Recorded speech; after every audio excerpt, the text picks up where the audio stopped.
Nah ini kan tadi sampaikan oleh Bung David, yang asli, Ini asli orangnya beda, tahunnya beda. Ini saya sebutkan ya, Yogyakarta 7 Mei 1985, Pak Jokowi itu yang November 85. 5 November 85. Tapi rektornya sama ya? Sama. Semua sama. Beda bulan, beda 6 bulan. Beda bulan, beda meterai. Oh, meterainya beda juga? Beda. Kalau saya diizinkan, Bang Eman, mungkin saya bisa jawab. Boleh. Nanti setelah Prof. Cik, saya panggil Bang Andi Aswan. Oke, silakan. Baik, kelanjutkan ya. Jadi kalau memang penelitian itu yang adil dan fair, yang asli dan yang palsu ada didampingi. Kemudian kita harus melakukan uji berdasarkan uji yang sama. Nah, teknik pengujiannya yang mana? Digunakan itu yang asli, yang palsu, gitu misalnya. Gunakan dua-duanya. Nanti akan terlihat hasilnya. Mana yang dikatakan asli, mana yang dikatakan palsu. Walaupun namanya berbeda? Namanya ya berbeda, yang itu kan nggak bicara tentang nama, tapi kan bicara tentang produk ini. Gitu kan, yang dibicarakan kan ijazahnya kan, gitu loh. Kalau nama itu nanti kaitannya kan dengan administrasi yang lain. Nah, misalnya dengan KHS, daftar masuk dan sebagainya. Saya kan bicara tentang ijazahnya. Katanya yang asli. Nah, tapi kan kalau yang asli menurut Bang Roy kan dia orang nggak punya aslinya. Yang ada yang didapat yang dari digital itu kan. Pertanyaan saya. Ini asli atas nama ini Bambang Rudi. Almarhum Bambang Rudiarto. Rudiarto almarhum ya. Oke, mudah-mudahan mendapat rahmat Tuhan ya. Oke. Almarhum Bambang Rudi Harto. Ya. Rudi Harto. Ini dibawa oleh adiknya Pak Rujito ketika sidang CLS di Solo 2 minggu yang lalu. Oke, baik. Kalau seandainya dibandingkan dengan ijazah Pak Jokowi, ini pertanyaan sederhana. Kan ijazah Pak Jokowi nggak tahu mana yang asli atau enggak. Yang asli adalah di Polda, di Pak Jokowi misalnya. Bagaimana membandingkannya? Kalau yang Dian Sandi kan nggak bisa dikatakan asli. Iya, sekarang mana ijazahnya? Nah itu. Kalau ijazahnya ada, yang tadi yang palsu dengan yang asli ada, ya harus dua-duanya gitu. Oke, itu ke depan. Tapi Mas Roy Suryo mengatakan 99,99% palsu. Dasarnya apa? Itu pertanyaannya kan. Karena ijazah nggak pernah ada yang asli ditunjukkan. Kan dasarnya datanya nggak ada ya, ijazah aslinya nggak ada. Yang diperiksa itu kan berdasarkan apa yang dia miliki, ijazahnya yang dipergunakan oleh KPU dan sebagainya. Pak Roy Suryo, kan sudah meriksa. Nah, sekarang dikatakan itu palsu mungkin berdasarkan apa yang dimiliki tekniknya itu saya nggak tahu ya, karena saya nggak belajar itu gitu loh. Nah, kalau kita lihat di sini gitu loh, kalau kita lihat saya yang awam, karena saya bukan orang teknik, saya coba sosiolog, kita kan melihat di sini. Tapi gitu. bukan profesor dari akademisi. Iya. Metode ilmiah tentu Ibu tahu. Iya. Tentu kita akan kalau sekedar yang dilihat dari yang ada di sini.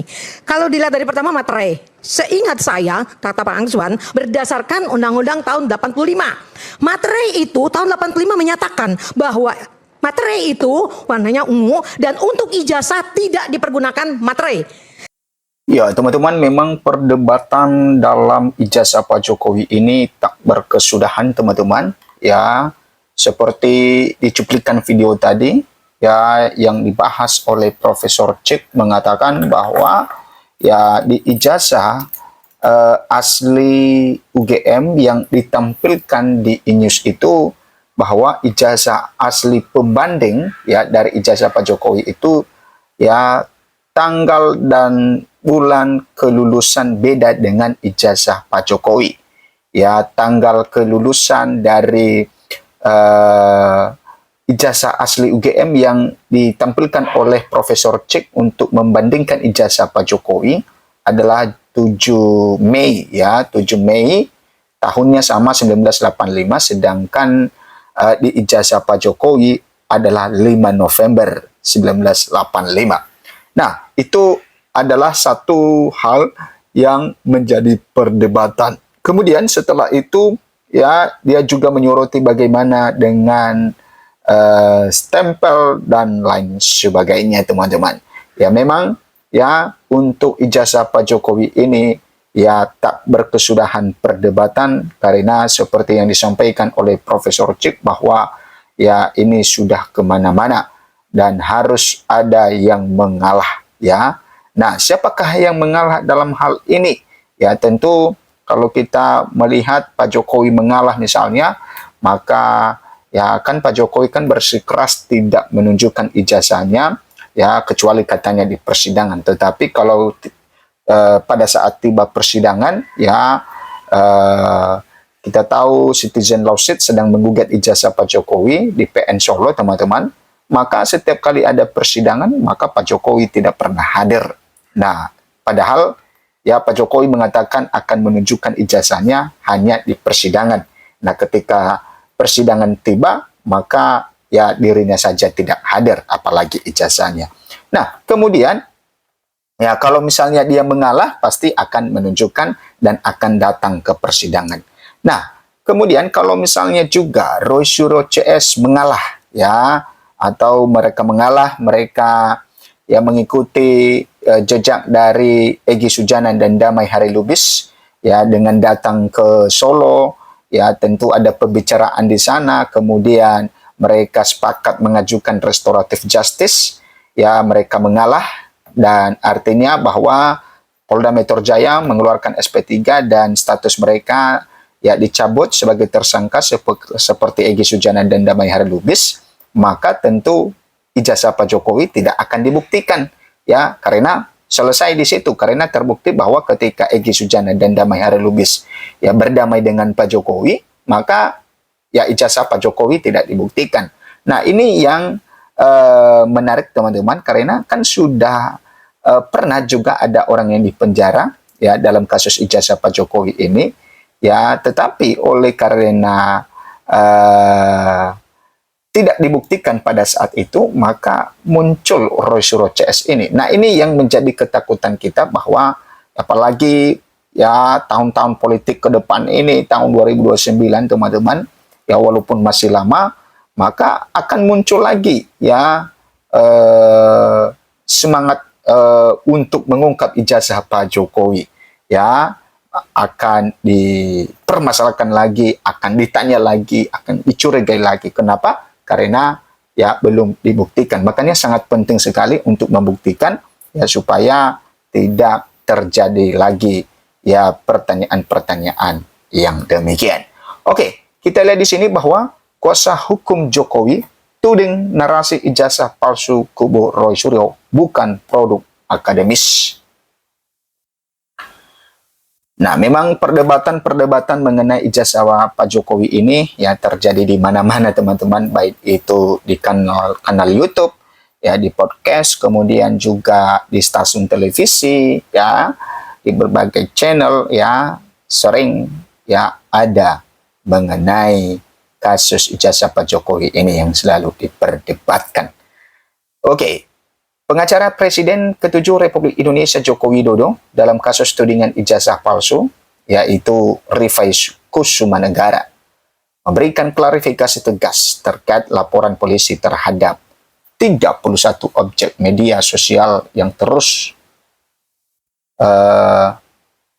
memberikan klarifikasi tegas terkait laporan polisi terhadap 31 objek media sosial yang terus menggulirkan ijazah palsu Jokowi. Rifai menyebut apa yang dilakukan oleh kubu Roy Suryo bukanlah aktivitas dari peneliti atau kegiatan akademis. Rifai menilai narasi yang dibangun di media sosial sepanjang Januari hingga April 2025 tersebut murni merupakan serangan personal dan fitnah yang berulang. Nah, selain itu, bahasa yang digunakan oleh para terlapor kubu Roy Suryo sama sekali tidak mencerminkan etika akademis.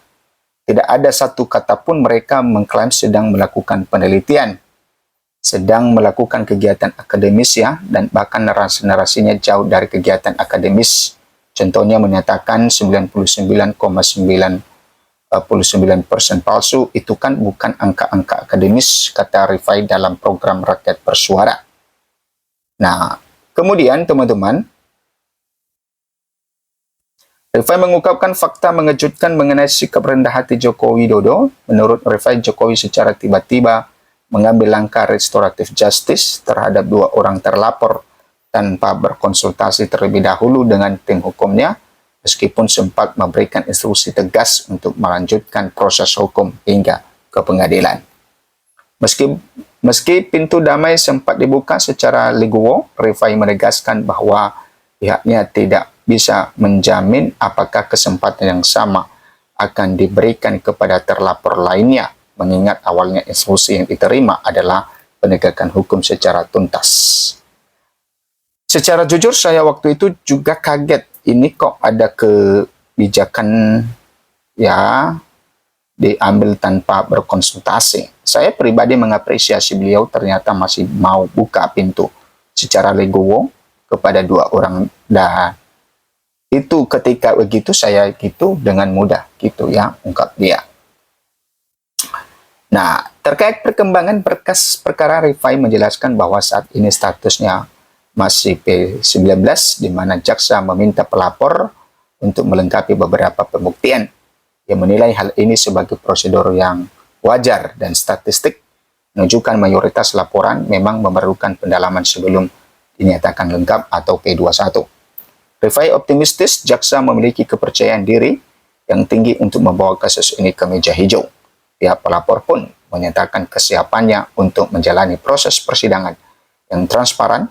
Bahkan Rifai menantang agar dilakukan uji forensik independen di hadapan hakim guna mengakhiri polemik yang dianggapnya sebagai upaya trial by the press. Kalau ada ijazahnya kita dukung saja ini ke sidang, apalagi teman-teman yang tidak mau RJ ya, sudah kita sama-sama ke sidang. Sidang nanti terbuka termasuk ya kalau mau dimintakan ulang oleh pihak independen, kami mendukung. Nah, teman-teman, ya itu pernyataan yang disampaikan oleh pengacara dari Pak Jokowi, bahwa walaupun ya istilahnya ya jaksa masih menolak mengembalikan kepada pihak kepolisian bagaimana kasus ini ya supaya dilengkapi, dan ya nanti kita akan menunggu sampai ke pengadilan seperti apa kasus ini, apakah ijazah Pak Jokowi asli atau tidak.